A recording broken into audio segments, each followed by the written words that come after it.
sommes actuellement à l'EHPAD de Châtres-sur-Cher pour un échange avec l'école primaire de Châtres dans le cadre de notre projet commun. On a voulu faire un projet intergénérationnel de recettes. Les anciens, effectivement, ont donné leurs recettes. On les a prises en compte pour pouvoir les mettre dans un livret. Et ensuite, on a fait parvenir ça aux enfants qui ont pu eux aussi élaborer leurs propres recettes. Alors on fait des gâteaux avec eux et ils sont bien contents. En fait, on fait un gâteau au chocolat, c'est un gâteau yaourt avec du chocolat. Toute la démarche de ce livre de recettes, c'est de créer ensemble et de partager et transmettre de génération en génération. C'est vraiment toute génération confondue.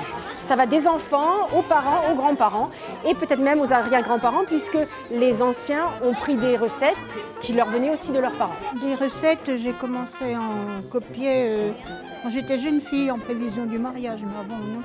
Maman, elle avait tout ça dans la tête. Il y avait de la vanille, je crois, et puis on avait mis du chocolat, et puis on appelait ça une tête de nègre, ça fait longtemps ça. Pour les enfants comme pour les résidents de la maison de retraite, c'est une reconnaissance en fait de chacun des mondes. Une fois qu'on leur a fait le gâteau, on mangera.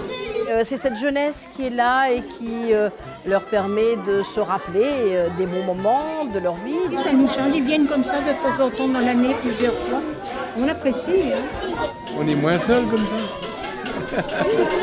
Avec ces échanges, on arrive à transmettre des informations et puis ça permet à chacun de se retrouver comme une personne propre, qui a des choses à dire, qui fait des choses avec des facilités, des difficultés et qui arrive à les faire passer aux plus jeunes ou aux plus anciens. Tout comme les enfants avaient les yeux qui brillaient, les résidents étaient ravis de pouvoir donner leurs recettes et de pouvoir les faire perdurer au niveau des enfants, mais que ça puisse se transmettre d'autres générations encore, qui puissent avoir leurs recettes passées et encore actualiser ces recettes.